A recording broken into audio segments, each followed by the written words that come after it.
Joe Gibbs Racing Team President Dave Alpern expects Kyle Busch to return to Joe Gibbs Racing in 2023, but Kyle Busch said this past weekend that the deal is still not close to being done yet. And Ross Chastain once again got into Denny Hamlin for the second time this season, and Denny Hamlin was not very happy after the incident. What's going on, guys? It's Daniel, and welcome back to our video. We got a ton of NASCAR and other motorsports stories discussed here today on the channel. Let's go ahead and just jump straight into those really quickly. We're going to start off with paint schemes and sponsorship news first. Let's jump on those really quickly. We've only got a couple paint schemes to take a look at, so let's jump into those. The first paint scheme we're taking a look at is Ty Dillon's 2022 Thornton scheme that I believe we're going to be seeing at the Pocono race later this year. This has been teethed. This paint scheme looks really solid, in my opinion, once the full rendering comes out, which I think that'll come out here in the next couple weeks. I'm really excited to see it. From this rendering, though, it does look really exciting, and hopefully we'll see a good run out of this car later this year at Pocono. And the only other paint scheme we're taking a look at, and this image does not look great, we're taking a look at Kimi Räikkönen's 2022 iLock LQ scheme that I believe we're going to see at Watkins Glen. This looks really solid in my opinion. This actually looks really good. I'm excited to see this car on the track. It looks very similar to his F1 cars back in the day. It's really exciting. Kimi Räikkönen is going to be behind the wheel of the car, and I'm definitely excited to see this car on the racetrack. Hopefully they'll have a good run in this car and could will contend for a victory. And now we're going ahead and jump on to the next story of today's episode, as we're going to talk about the 2023 Atlanta Spring Race. As the Spring Atlanta Race for 2023 has officially been confirmed, and they have a title sponsor going to be called the Am Better Health 500. That's right. This race once again will be a 500-mile race. Now the question is going forward, will Atlanta have one day or 2 dates? That's one thing to watch going forward. I personally think it should only have one race going forward, because ultimately one of the biggest things is that this crowd yesterday was really bad. But it's amazing to see the Am Better Health is going to sponsor. They've sponsored a lot of races the last couple of years, and great to see that Am Better is coming in and sponsoring the Cup Series at Atlanta. And now we're going ahead and jump on to the next story of today's episode, as we're going to talk about Hardee's. As it was announced this morning that Hardee's has signed Richard Petty to a new endorsement deal, and he'll be basically promoting their chicken products. There'll probably be a lot of the commercials for the chicken products that Hardee's has going forward. While they were on the cards this past weekend for Eric Jones as an associate sponsor and a endorsement sponsor for the team, there is a lot of talk of possibly they could sponsor Petty GMS at some point this year as well and get some primary schemes with the team. This is really huge for NASCAR. Hardee's is one of the biggest fast food chains in the United States. It's a massive chain. I like Hardee's. Their food is really solid. And I'm definitely really intrigued to basically, see what will come out of this. I think this is really great for the sport. I'm very happy to see that Hardee's is going ahead and sponsoring the team. Really exciting news, and definitely very exciting for sure. Pretty awesome in my honest and sincere opinion. And now we're going ahead and jump on to the next story of today's episode, as we're going to talk about Harrison Burton. Now, Harrison Burton did something really great, as Harrison Burton became the first driver born after January 1st, 2000 to finish in the top 10 in the Cup Series. That's right, he is the first driver born, and is actually the first driver younger than me that is finishing the top 10 in the Cup Series, as Harrison Burton, I believe, was born in July or June of 2000. This is really incredible to see, and shows that I'm getting really old for sure, as I'm 22 years old, and I'm older than Harrison Burton, but it's absolutely crazy to think about the fact that he's the youngest driver now to finish in the top of the youngest driver in the field. I think he is the youngest driver in the field full-time in the field, if I'm not mistaken. So I think that's absolutely incredible and absolutely amazing that Harrison Burton did that stat. Man, I'm starting to feel old, because it's just incredible to see there's drivers out younger than me that are finishing the top 10 in this series. What have I done with my life? But in all seriousness, in all honesty, I think that's really awesome and really great. And now we're going ahead and jump on to the next story of today's episode, as we are going to talk about Corey LaJoie.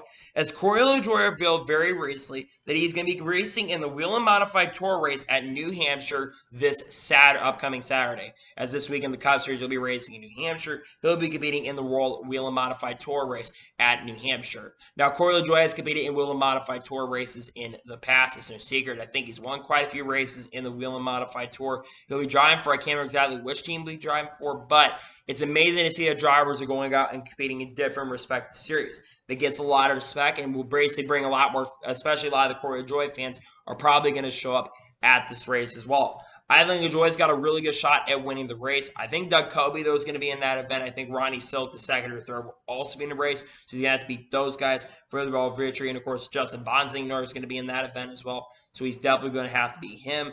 But I think this is awesome, and I'm excited to see that Corey LaJoie will be getting back behind the wheel of the Whelen Modified Tour car. Really exciting news, and I cannot wait for that for sure. And now we're going to go ahead and jump on to the next story of today's episode, as we're going to talk about Kyle Larson. As it was announced on Saturday morning, that Kyle Larson is officially going to be trying to defend his title and will be attempting to compete once again in the 2022 Knoxville Nationals.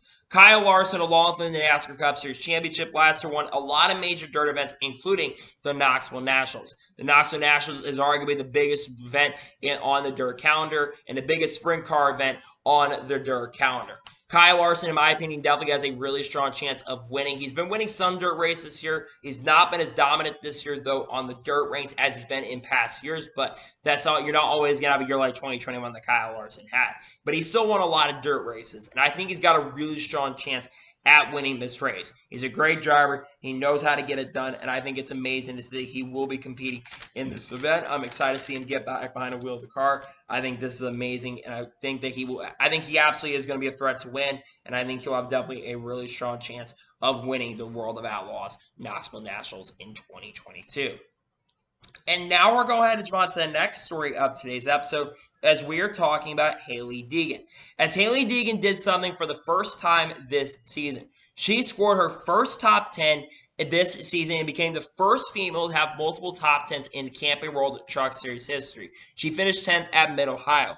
You would think that she'd get a top 10 like a road course or intermediate, but something that she's really struggled with has been road courses. However, she had a really good race at Mid-Ohio. Yes, she definitely got up there because of attrition in the race, but she ran a lot of the race around the top 15 area and was really having a really strong day, which is surprising considering she has generally not done really great at road courses. But I do think that she does have a little bit of experience at Mid-Ohio, as I think the ARCA Series, when she raced in ARCA, did race at Mid-Ohio. But she's definitely been trying to show some slight improvement. She has a great run at Gateway. She was having a good run snow before issues happened, and she really needed this top 10 considering she has been generally struggling this year in the Truck Series. So for her to get a top 10, I think is absolutely incredible and great to see. And I'm very happy for her. I know that this year's been a rough year for her. She really needed this run, and I'm very happy to see that she was able to get a top 10 finish. And hopefully this will be a step in the right direction for her to start clicking out some top 10s and some top 5s going forward. Hopefully this will lead to better things for her going forward this season. And now we're going ahead and jump on to the next story of today's episode, as we're going to talk about Jack Crawford and Logan Sargent. Both drivers picked up victories in the respective series. Jack Crawford became the first F3 sprint runner, became the first American to win an F3 race. Jack Crawford is an extremely talented driver. With this win for him, he jumps up to fourth in the championship. He's pretty far back by the championship. I think he's like 100 points back on the championship. So he's going to need a lot of points to make up. This sprint window will really give him a lot of confidence, and I think it's amazing to see that Jack Crawford's getting it done. There are rumors that apparently Jack Crawford's father could be looking to have an Indy Lights team, so Jack may not continue racing in the F1 ranks in that area going forward. But it's amazing to see that Jack Crawford was able to get a major win in F3.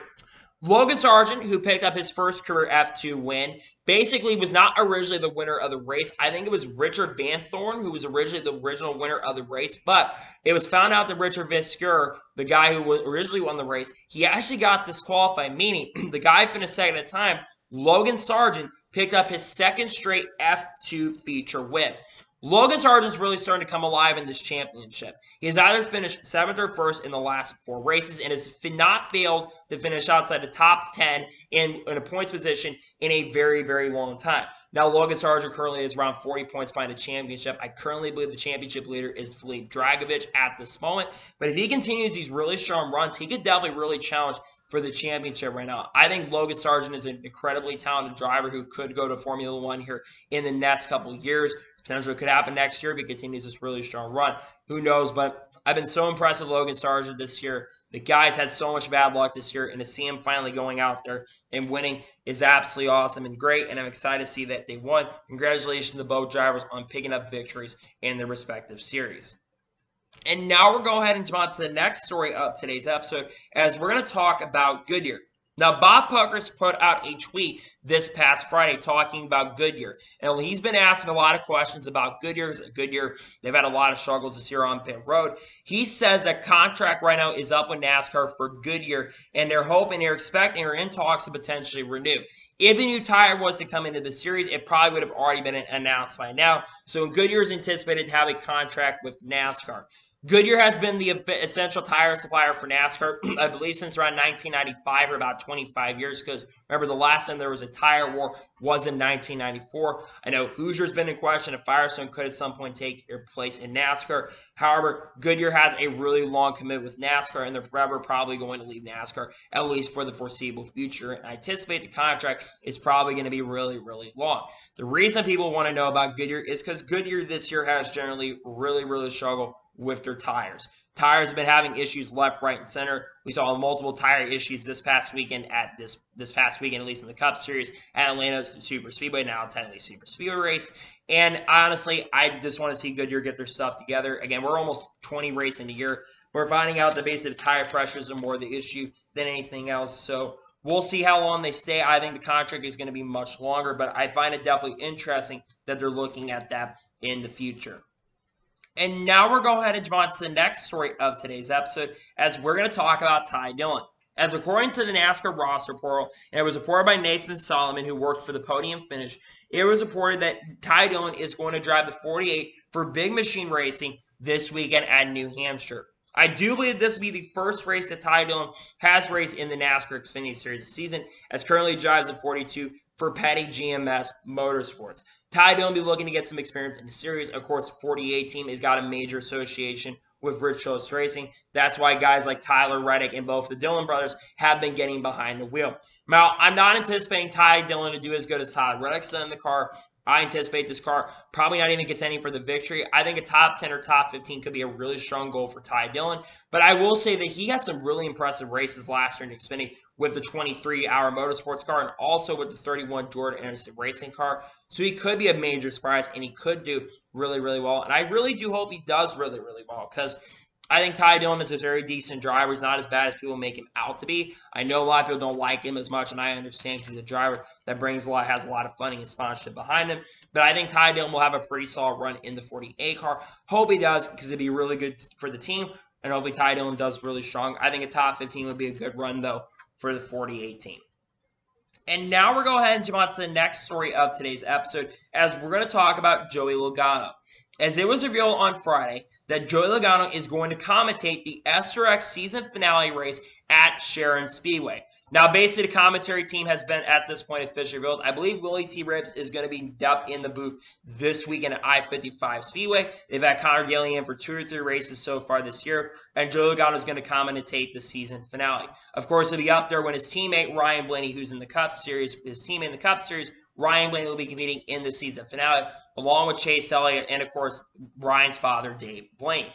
Joey Logano, I'm really excited to see what he can do, because I think Joey Logano has done a really good job commentating, and I think he'll do a really strong job. I'm not sure if he'll do as good as Connor Daly's done, but Joey Logano has done essentially really, really well in the booth whenever he gets in. I'm not a big fan of him as a driver, but I think in the booth side of things, he has done a really great and impressive job inside the booth. So I think Joey Logano is going to do extremely good job in the booth. I'm excited to see what he can do, and very happy that he'll be getting into the booth for NASCAR. Really exciting news for sure, and very happy to see that Joey Logano is going to be getting into the booth for the SRX with CBS on Saturday evening. Really exciting news for sure, to be honest. And now we'll go ahead and jump on to the next story of today's episode, as we're going to talk about the Austrian Grand Prix. Now, yesterday, before the Cup Series race happened, you had the Austrian Grand Prix for Formula One. And the Austrian Grand Prix really came down to 2 drivers for the victory. Really came down to Max Verstappen and Charles Leclerc. Near the end of the race, Charles Leclerc started having some problems because Carlos Sainz, his teammate, who was actually probably going to finish in the 2nd position because he was catching Max Verstappen near the end, he had electrical issues in the engine, unfortunately let go, and unfortunately he lost contention of the race, and they brought the safety car, a virtual safety car, out. Near the end of the race, we're starting to see some throttle and some steering issues for Charles Leclerc, and Max Verstappen really started making a lot of ground up. But it would not be enough for him, and it would be Charles Leclerc winning his first race since Australia, race 2 or 3 of the year. First win for Charles Leclerc, and trying to at least save his shot at potentially winning the championship. It's definitely been an up and down year for Charles Leclerc, really, since that win in Australia. He's been somewhat competitive. He's had a lot of good races this year, but there's been also a lot of races that have unfortunately not gone his way. And it's been unfortunate. It's been a lot of bad luck for Charles Leclerc this season. This is a much-needed win for him. He really needed this win so badly, and I'm happy for Charles Leclerc that he got it done. Max Verstappen, because Sergio Perez, who was in contention for the championship as well, he basically now around 60 points out of the championship currently at the moment, because Max Verstappen, I believe, did get the fastest lap of the race. So Leclerc only made up 6 points on the championship, but Verstappen is clicking up top twos and top threes pretty much left, right, and center. Amazing to see that for sure, and congratulations to Charles Leclerc on winning the Austrian GP. A much-needed win for him, as we only got now 11 races left in the championship. Definitely a much-needed win for him. Really exciting news for sure. And now we're going to go ahead and jump on to the next story of today's episode, as we're going to go ahead and talk about Ryan Truex. Now, Ryan Truex is being interviewed after finishing in third position in the NASCAR Xfinity Series race at Atlanta Motor Speedway. And Ryan Truex says he does not have any more races for the 2022 season currently at the moment, and he wants to be full-time with Joe Gibbs Racing heading into the 2023 season.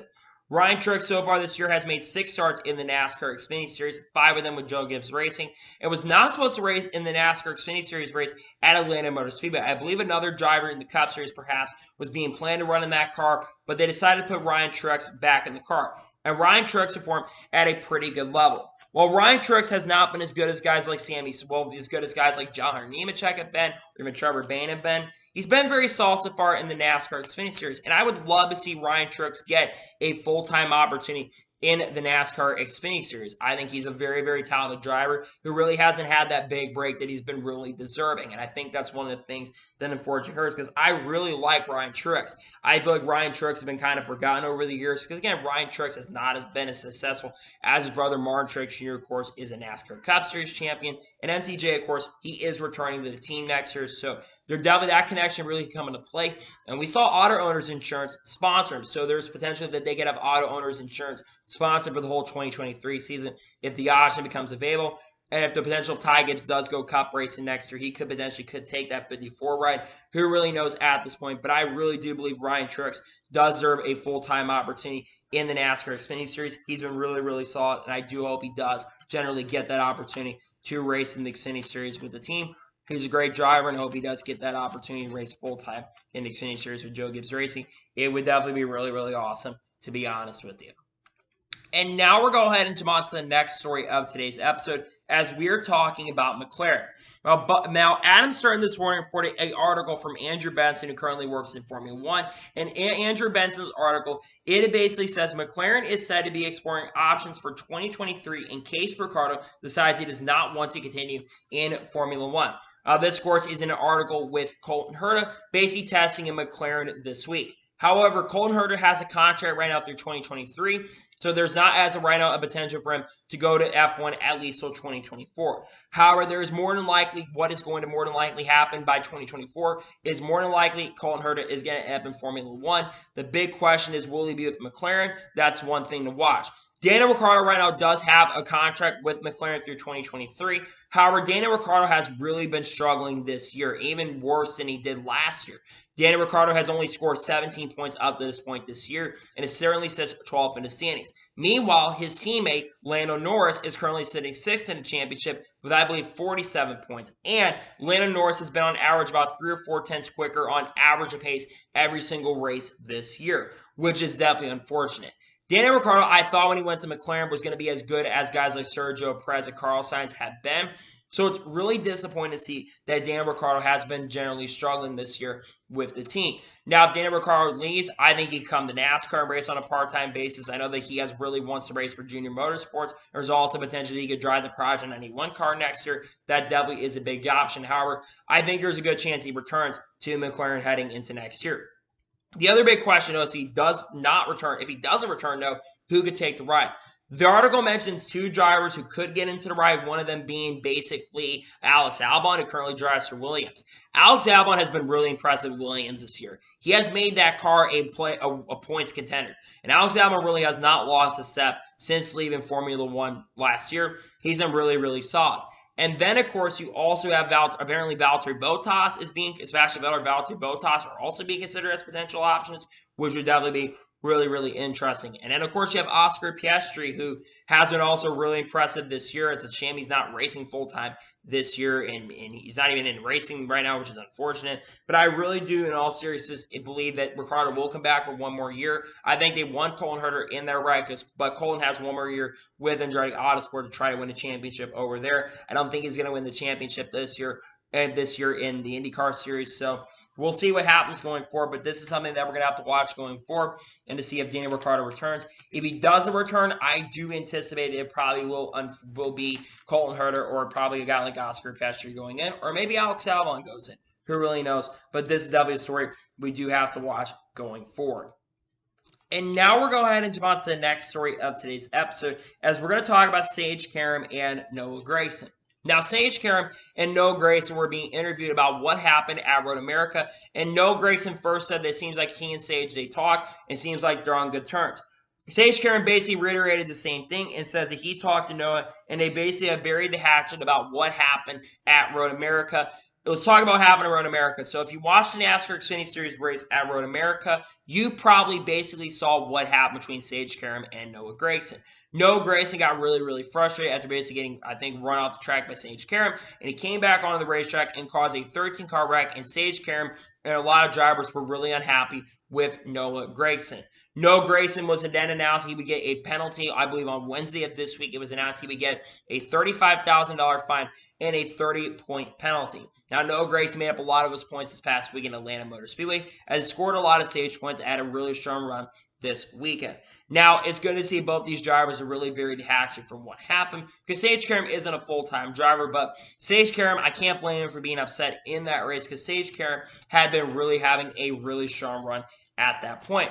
And Noah Gragson just made a really, really big mistake in a move. And if he's going to want to contend for a championship and get to the Cup Series, because Noah Gragson has those aspirations to go full-time in Cup, at some point you're going to have to basically stop causing wrecks on the racetrack and getting upset. Look, I understand Noah Gragson being upset and frustrated. I'd be upset and frustrated too if I was getting raced really, really hard at points. But it is a series that is a racing, and you're racing for position, and you're racing in contention and wins and stuff. And Noah's going to have to learn that going forward. But one thing I am very happy to see is that both these guys have generally buried the hatchet. I don't want to see any more issues with these guys going forward. And generally, it looks like things are good and going in the right direction for him, which is really awesome to see, and happy to see that things are starting to calm down between these two drivers. Glad to see that for sure. And now we'll go ahead and jump on to the next story of today's episode, as we're going to talk about Joseph Newgarden. Now, Joseph Newgarden was being interviewed by Michael Massey, who currently works at Front Stretch, and Massey asked him about potential racing in NASCAR. Now, Joseph Newgarden basically reiterated that he says he loves racing, and that the more racing he could do, the better. This is the first time I believe that Joseph Newgarden this past weekend in the SRX race. He was pretty impressive, at least for the first half of the evening, before unfortunately spinning out and causing an incident late in the race with Tony Kanaan, though Tony Kanaan was really one who caused that second incident, and then he just spun out on his own in the SRX event. Now, this is reiterated to NASCAR. Now, this is not the first time we've heard rumors and rumblings about Joseph Newgarden in NASCAR.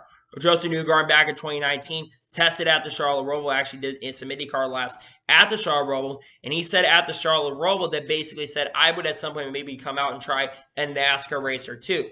I would love to see Joseph Newgarden race an Xfinity Series race or two, or maybe attempt a Cup Series race with Trackhouse Racing, perhaps. I know that's not a Team Penske car, and Team Penske and Trackhouse and Justin Marks will probably have to talk together.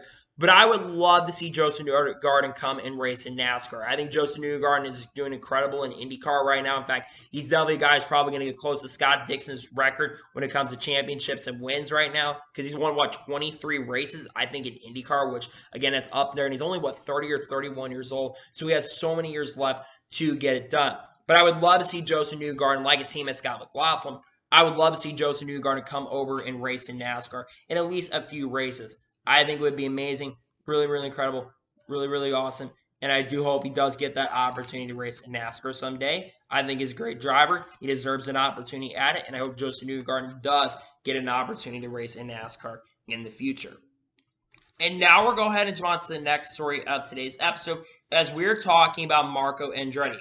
Right after the SRX race, Michael Massey, once again, who works at French Touch, he spoke to Marco Andretti, and Marco Andretti basically says he has talked about racing in the Xfinity Series and doing some Xfinity Series races in the near future, and potentially doing some Xfinity Series races this year as well.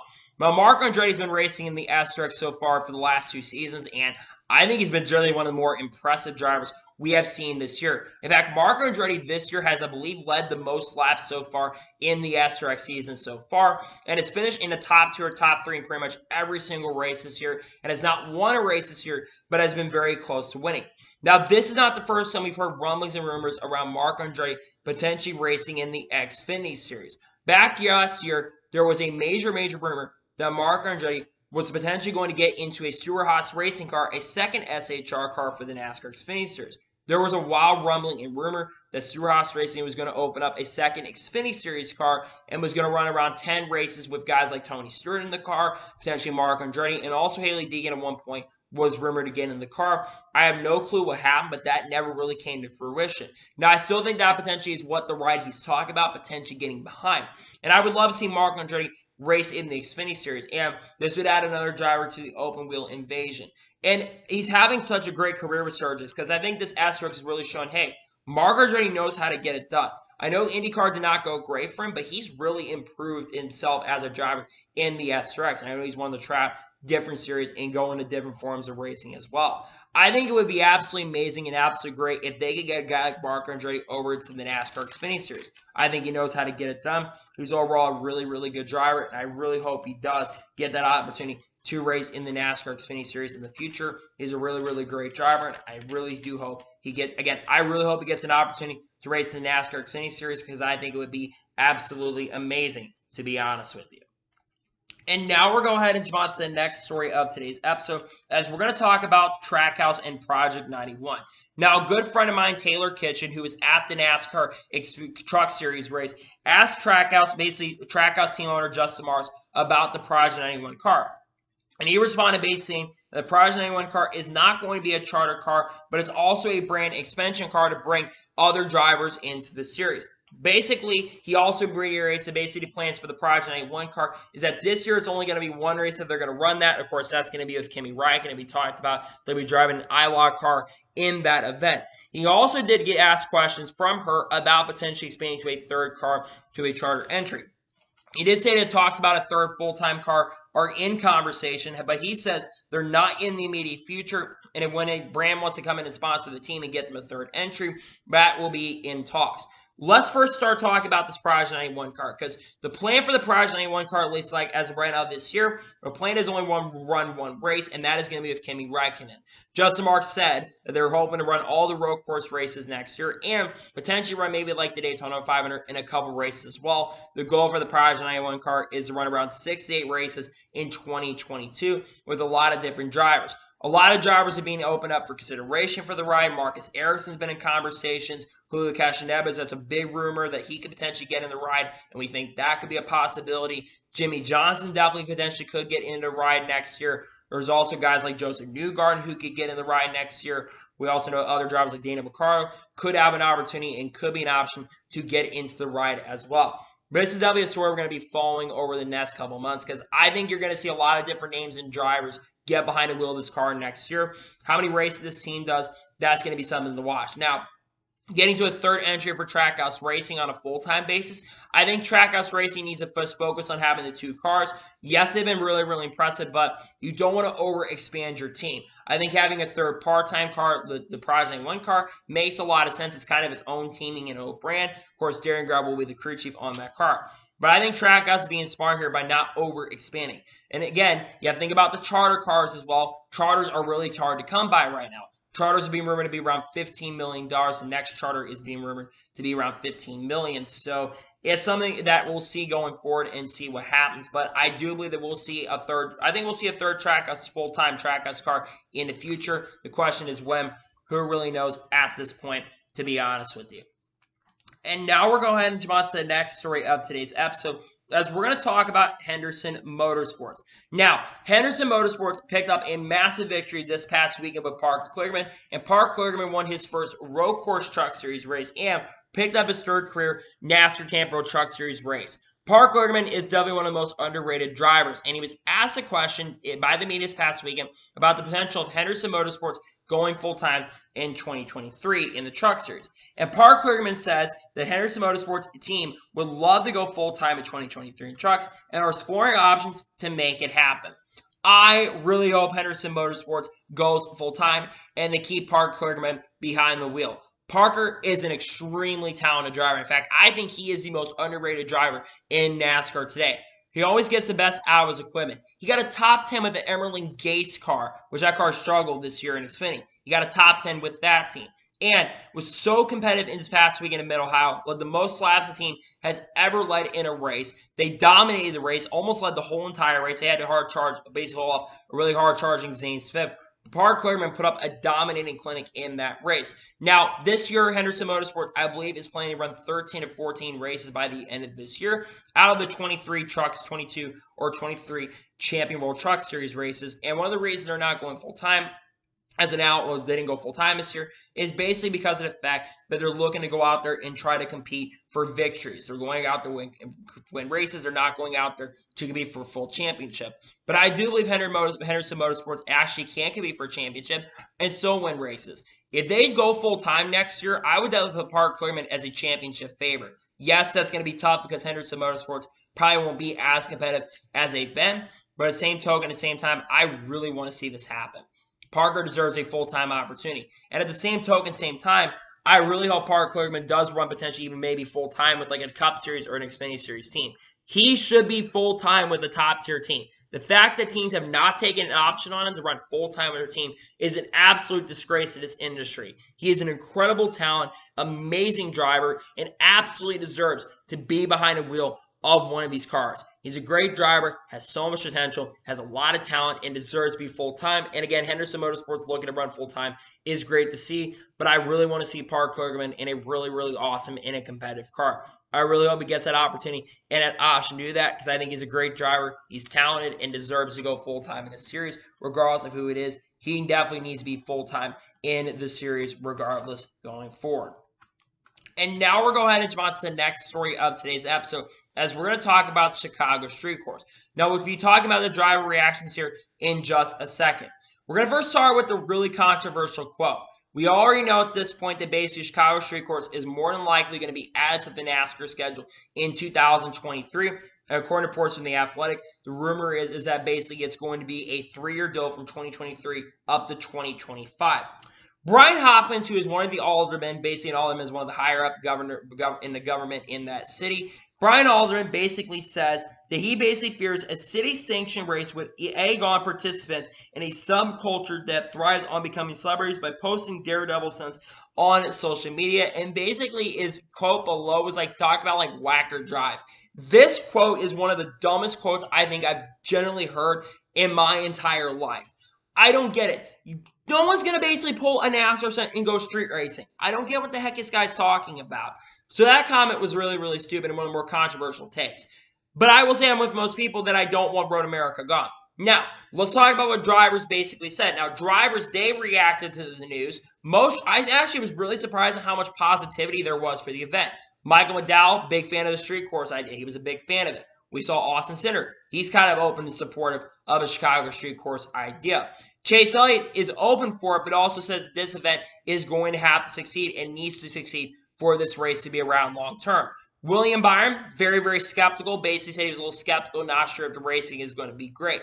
Alex Bowman, basically, he also commented on the Chicago street course idea. He said that he definitely hopes that this race is better than what we saw in 2021 on the iRacing event because that was a disaster, which I entirely agree with Alex Bowman on that. Look, I am not a big fan of this idea, and one of the big reasons is because Road America is gone.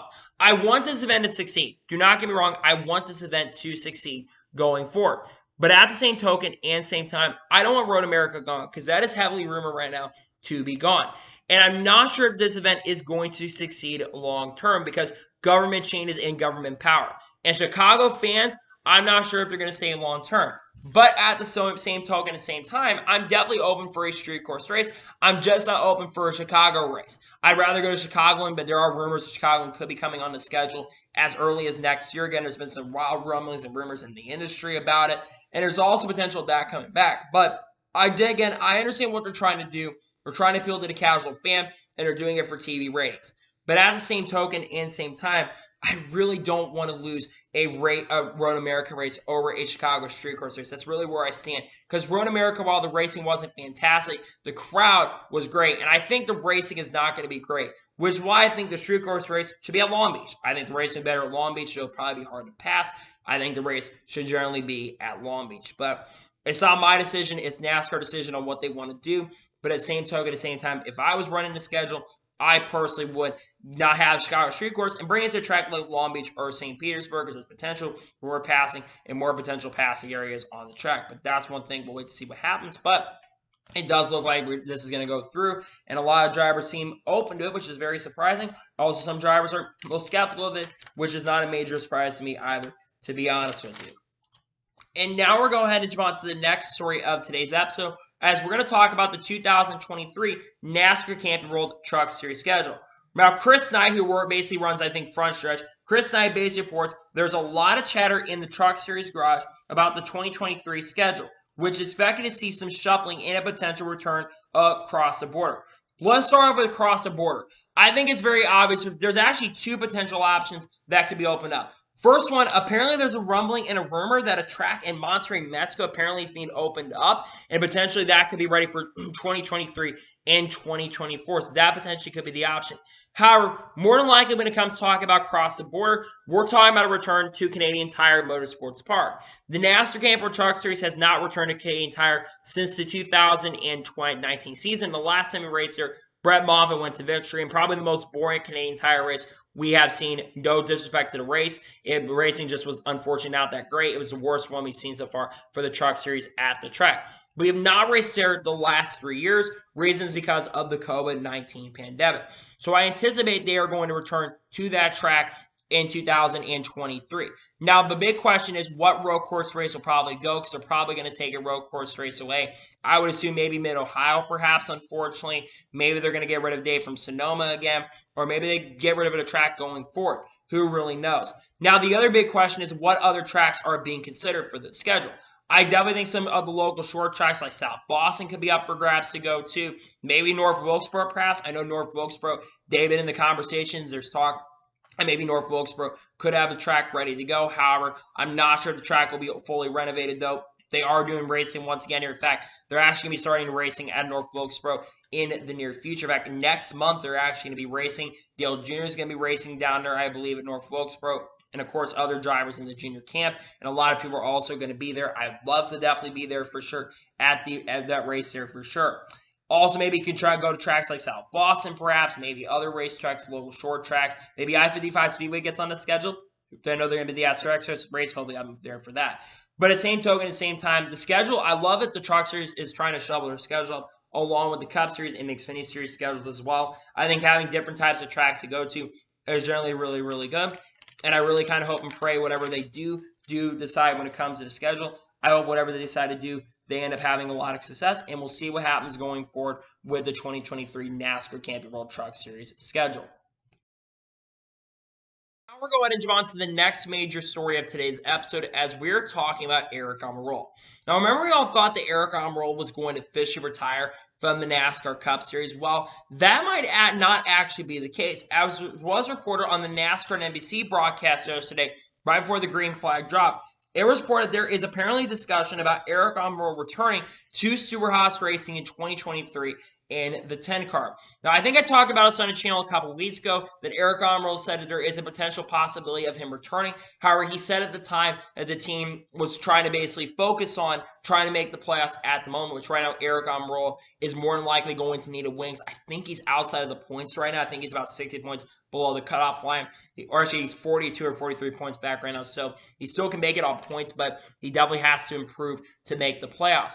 This is definitely really, really interesting, because we all thought, though, that Aric Almirola was basically 100% done, but he is actually having a pretty decent year. He's actually done better this year than he did last year. He's actually around top 10 or top 15 in the regular season championship. It's just a shame right now because of the fact of the playoff system, how it basically works, that he's around 18th in that. I think he's been a top 15 driver most of the year.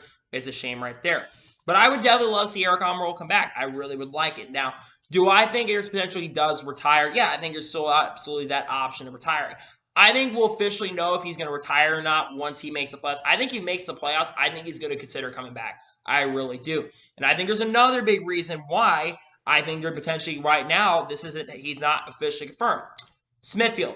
There's a lot of rumors and rumblings because Smithfield has a major commitment to Eric Almirola. They've been sponsoring Eric Almirola now for basically 10 or 11 years, basically almost a decade and a half, basically about a decade now.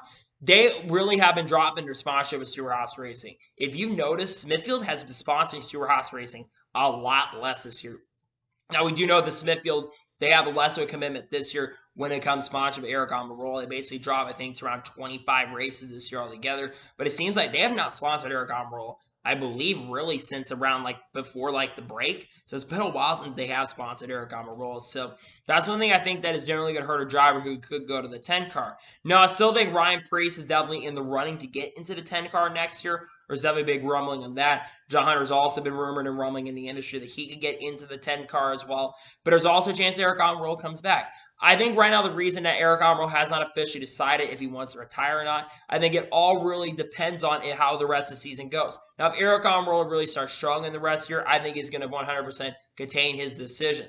However, I think it's really interesting to see that Eric Almirola is definitely considering not retiring from the NASCAR Cup Series and just continuing the race in the 10 car, which I definitely love to see it. He's not that old, and you really think about it, he really isn't that old. Yes, he's been in the industry now for about 15, 16 years, but Eric Almirola is only 37 years old. In fact, 35, 37, 36. He's really not that old. Well, he's actually 38.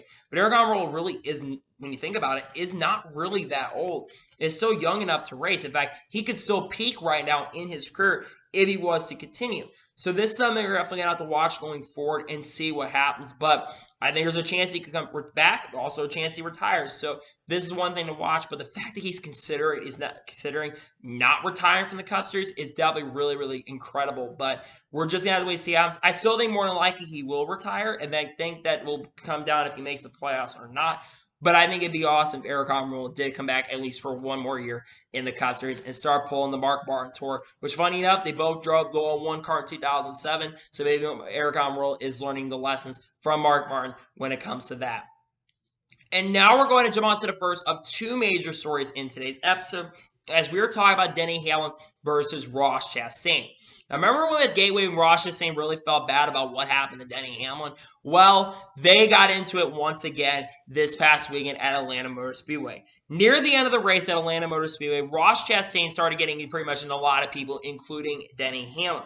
With around 15 laps to go in this race, Ross Chastain got really, really tight, went up the racetrack unintentionally, and got into Denny Hamlin, spinning him out and causing a lot of damage, and Brad Keselowski ended up getting involved in the wreck as well. A few laps later, Denny Hamlin fell out of the race with around 7 laps to go after getting involved in a wreck with Joey Logano late in the race. Now, Denny Hamlin, he was not very happy and basically says that everyone has their different tolerances, reserve levels. I've just reached my peak at this point.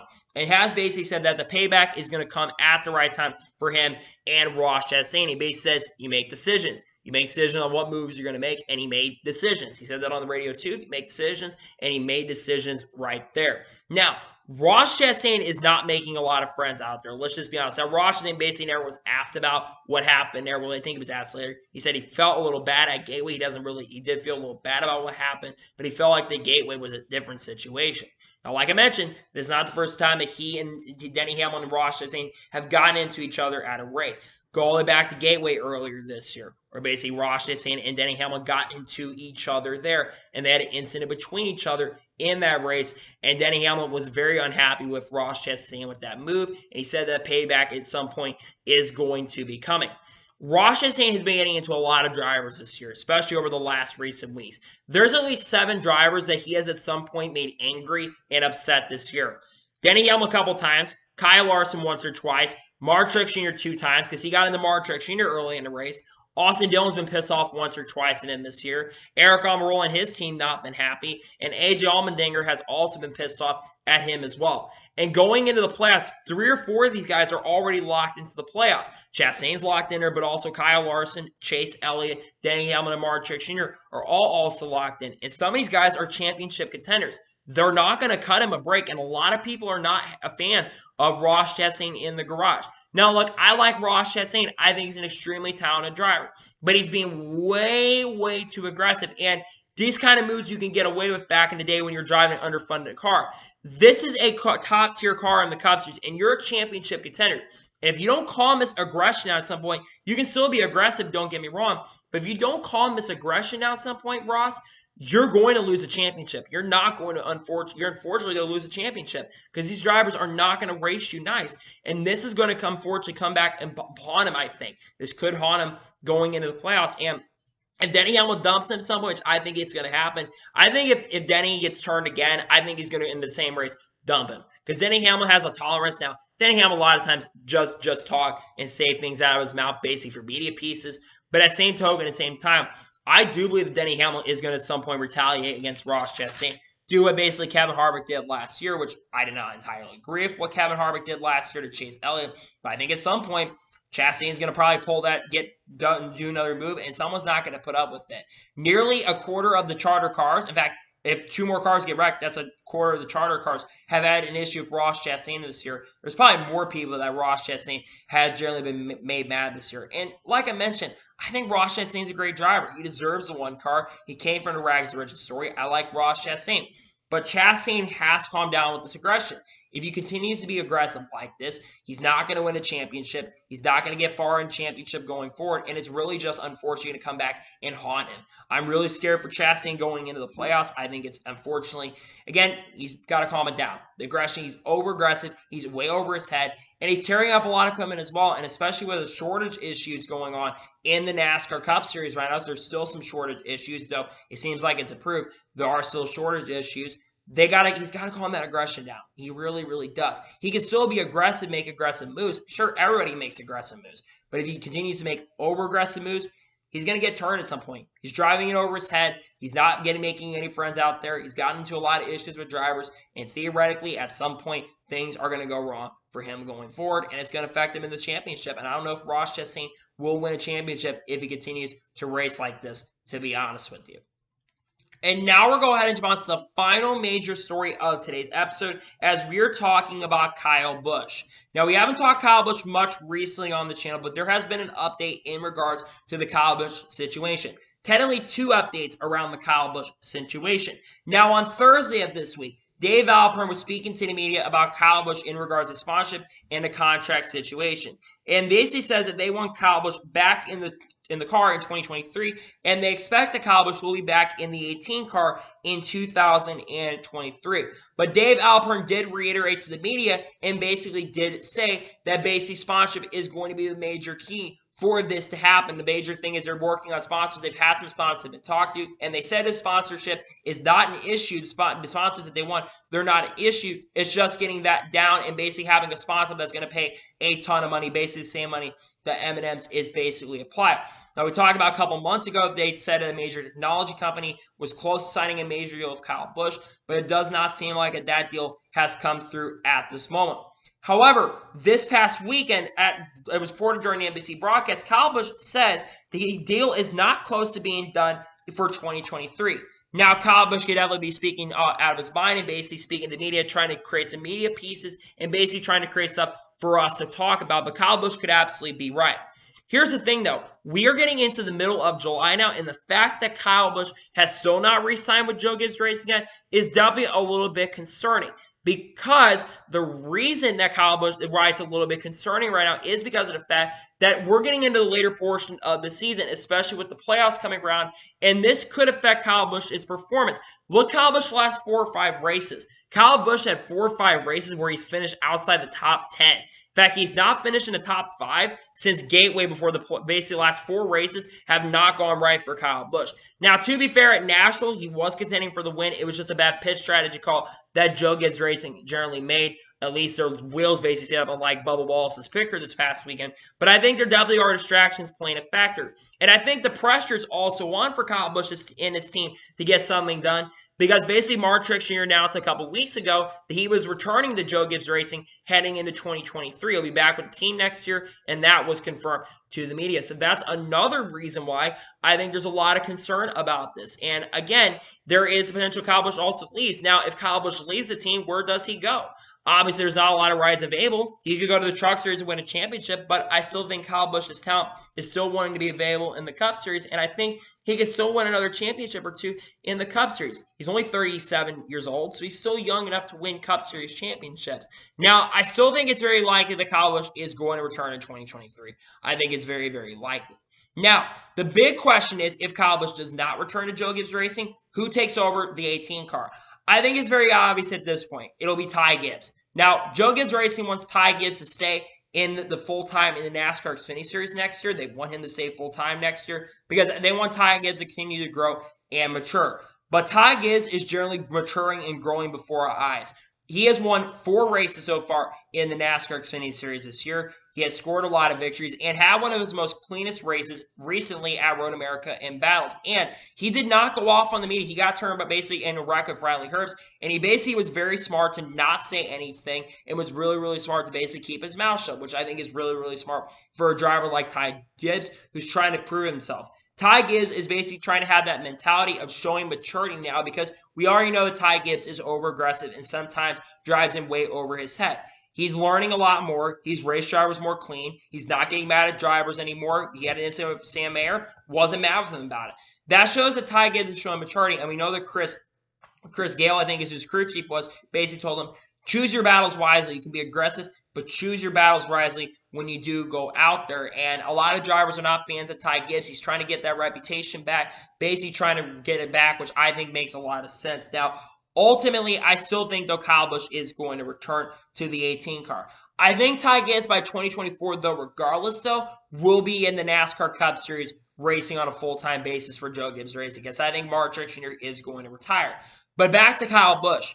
Kyle Busch had an incredible career in Cup. He's been in the Cup Series now since 2005, 60 career victories, and that's, I think, another thing is probably affecting some of the sponsorship issues of him not getting re-signed. I think the money and also the fact that Kyle Busch does not have as many wins as he used to have. It's not as simple.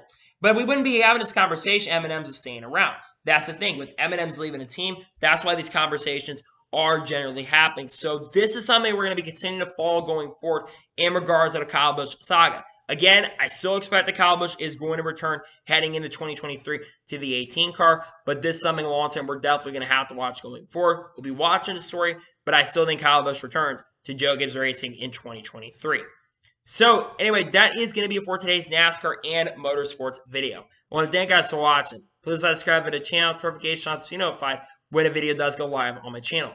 Follow me on Twitter, Facebook, and Instagram, and support me on my page. So I'll list links in the description below for that, and comment your thoughts on today's video. Do you think Kyle Busch will return to Joe Gibbs Racing next year or not? Let me know in the comments below. And what are your thoughts about Chastain and Denny Hamlin getting into it once again at Atlanta Motor Speedway? Let me know in the comments below. Tomorrow on my channel is going to be race picks for the upcoming race at New Hampshire. I believe it's going to be called the Better 300 if I'm not mistaken. And then next week, and then on Wednesday should be another NASCAR news video. And I've got some other content that's going to be coming all along the way here in the near future that you should definitely check out. So anyway, like I said, I want to thank you guys for watching today's episode. And I'll see you guys next time for some more great, awesome NASCAR and other motorsports content on the channel like this. Take care, everybody.